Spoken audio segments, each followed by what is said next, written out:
कहते हैं कि आपकी मेहनत आपकी सफलता की गारंटी है। जी हाँ, your hard work is the guarantee of your success.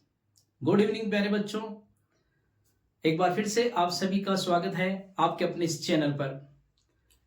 तो सभी बच्चों को पता है कि हमने अपने लास्ट सेशन में मॉडर्न हिस्ट्री को लेके भारत का जो आधुनिक भारत का इतिहास है उसके कुछ कंटेंट की हम बात कर रहे थे।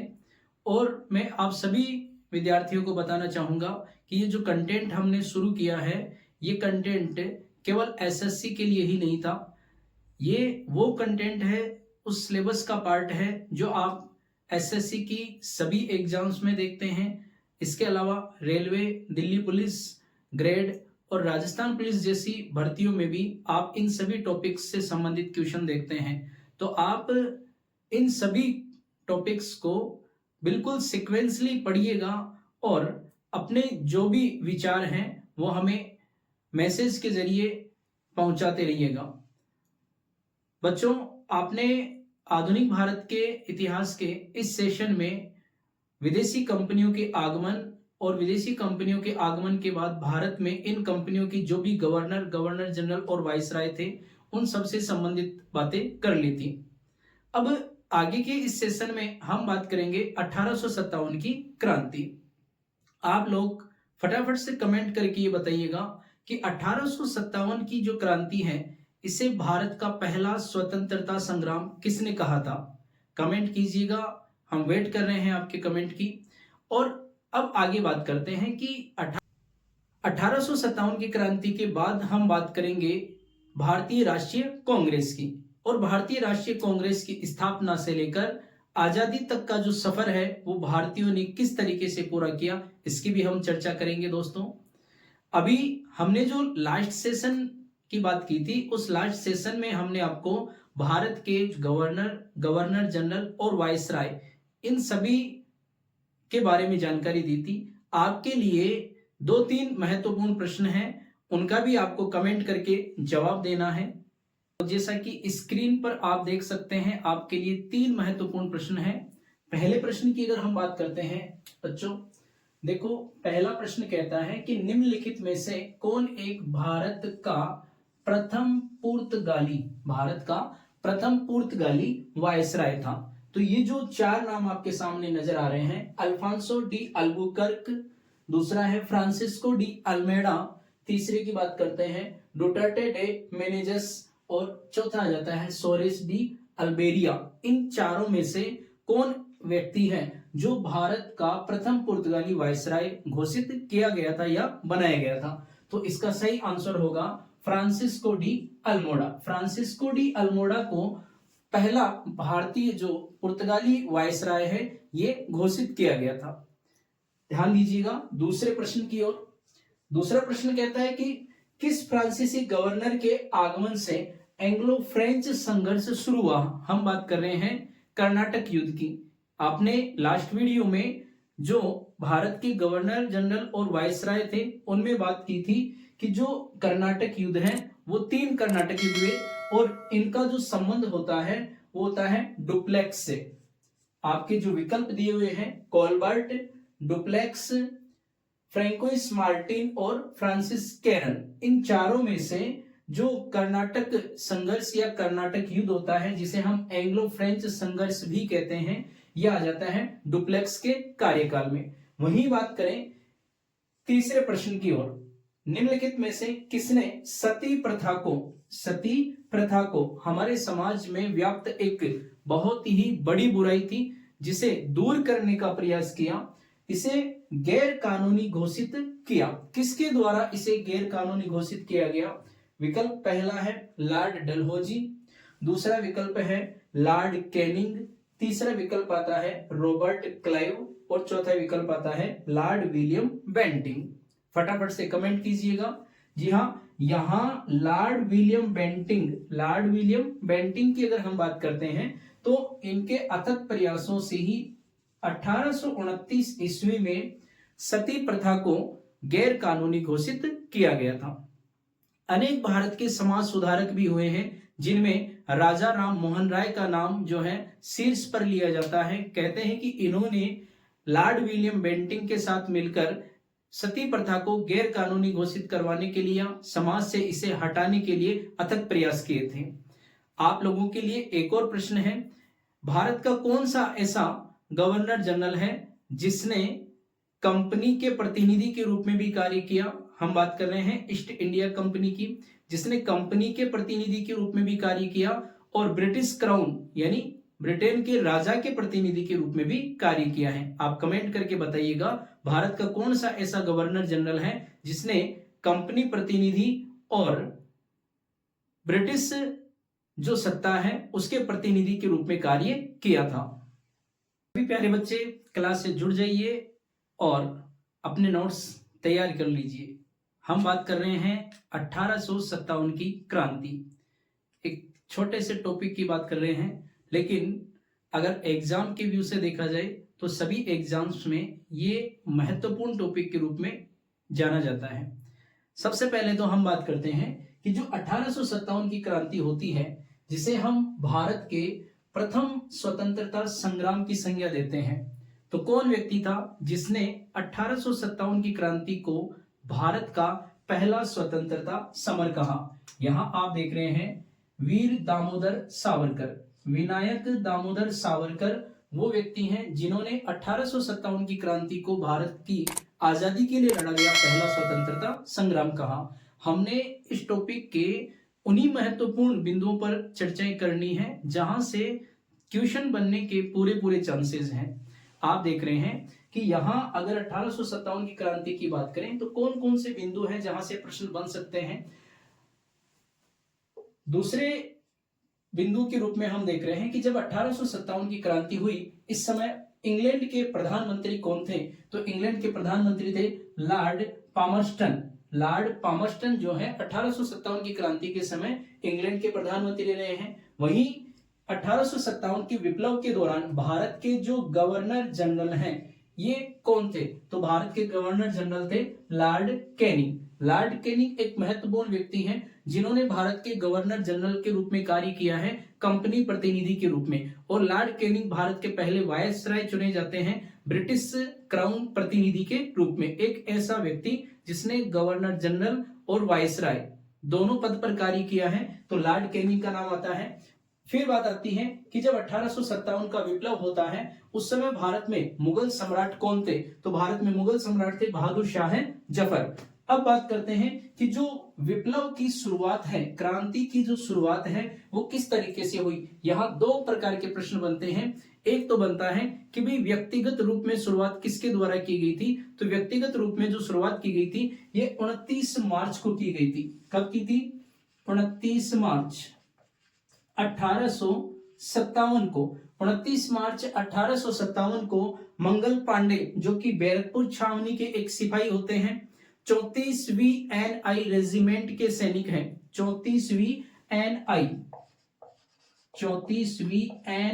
रेजिमेंट के ये सिपाही होते हैं और इन्होंने उस समय क्रांति की शुरुआत की और क्रांति की शुरुआत के दौरान इन्होंने लेफ्टिनेंट बाग और लेफ्टिनेंट जनरल हुसैन की हत्या कर दी थी। ठीक है, उसके बाद में बात करें कि जो पहला सशस्त्र विद्रोह है, पहला जो सशस्त्र विद्रोह है वो कहां से शुरू हुआ था? तो पहला सशस्त्र विद्रोह होता है मेरठ छावनी से, और मेरठ छावनी से इस विप्लव की जो शुरुआत होती है वो 28 मई 1857 को हो जाती है। ठीक है, अब बात करते हैं कि ये जो 1857 की क्रांति भारत में एक विस्फोट के रूप में शुरू होती है, इसके पीछे कारण क्या रहा? तो इसके पीछे अनेक कारण थे।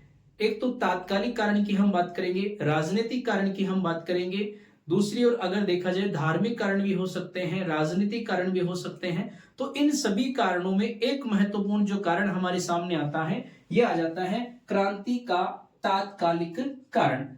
सडनली अचानक से ये विप्लव हुआ, उसके पीछे सबसे बड़ा जो कारण माना गया था तात्कालिक रूप में वो था चर्बी कारतूस का प्रयोग।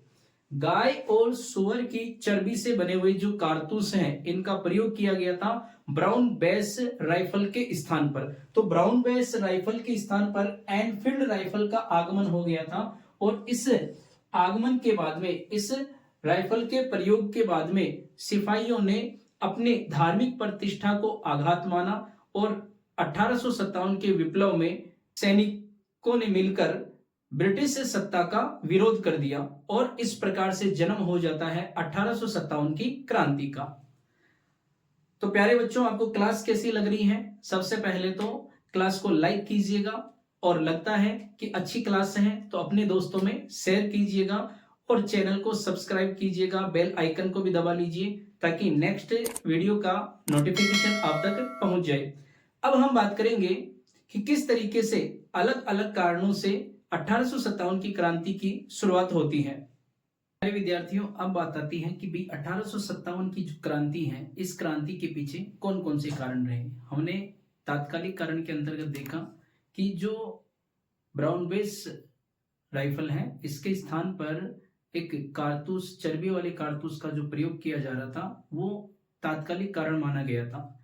अब आगे की कड़ी में हम बात करते हैं कि जो अन्य कारण रहे हैं, उनमें कौन कौन से कारणों की ओर हम इंडिकेशन दे सकते हैं। एक तो राजनीतिक कारण है, एक प्रशासनिक कारण है और एक धार्मिक कारण हो जाते हैं। सबसे पहले बात की जाए राजनीतिक कारण।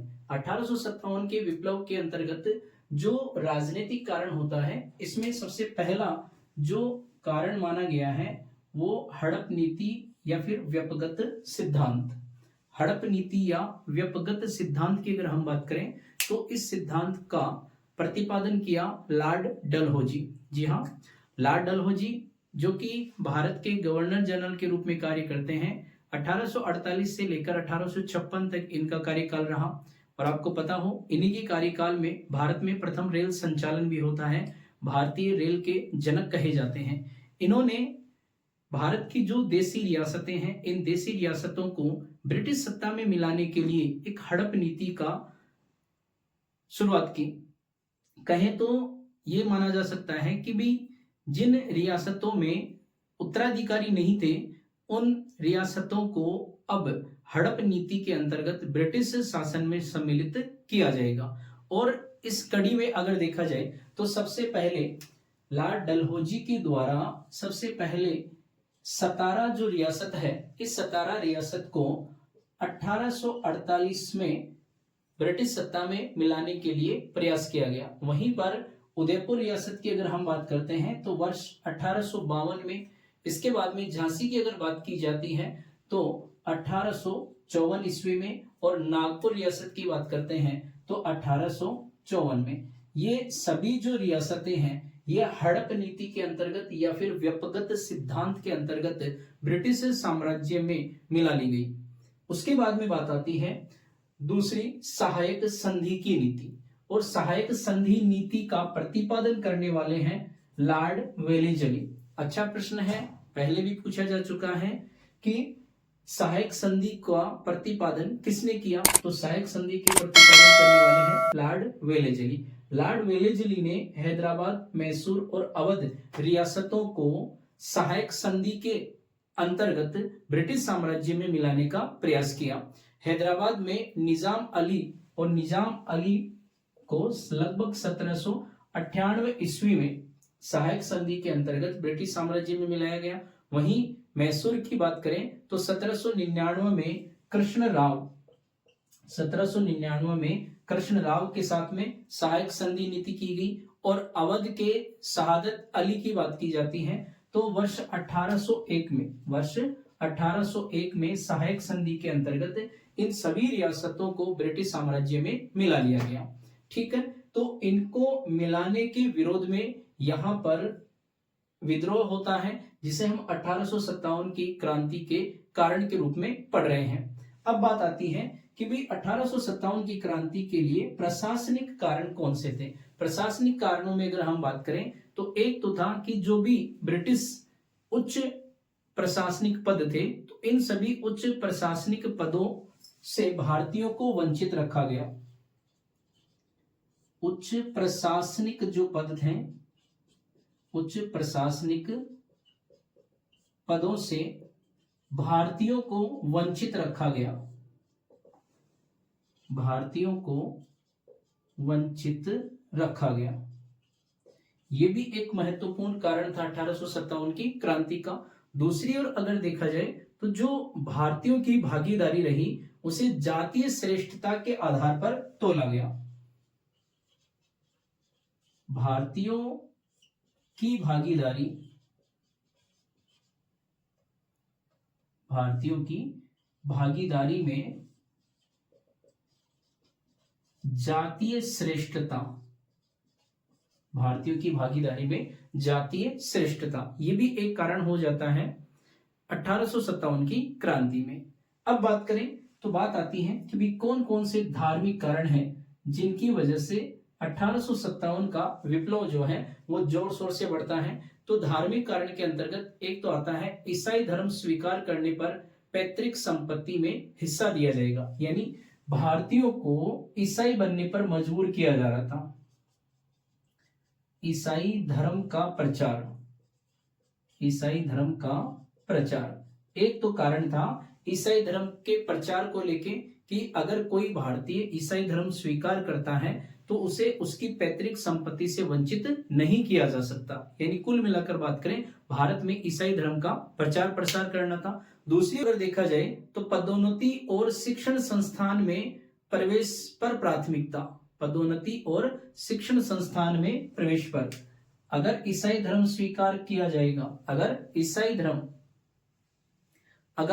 धर्म स्वीकार किया जाता है तो उच्च शिक्षण संस्थान में प्रवेश, शिक्षण संस्थान में प्रवेश और साथ ही साथ जो पदोन्नति है, पदोन्नति, इस पदोन्नति का भी विकल्प रखा गया कि पदोन्नति में आपको सहायता मिलेगी। इस प्रकार से ये सभी वो कारण हो जाते हैं जो 1857 के विप्लव को बढ़ाते हैं। अब बात आती है कि ये जो 1857 का विप्लव है, ये विप्लव असफल होता है।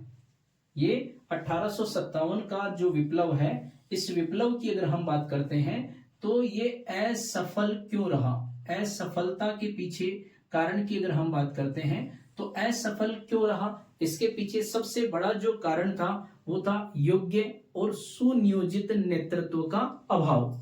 एक कारण हम मान सकते हैं कि भी नेतृत्व अभाव रहा, नेतृत्व अभाव रहा। ये हमारे यहाँ पर 1857 की क्रांति के विफल होने का एक प्रमुख कारण माना गया।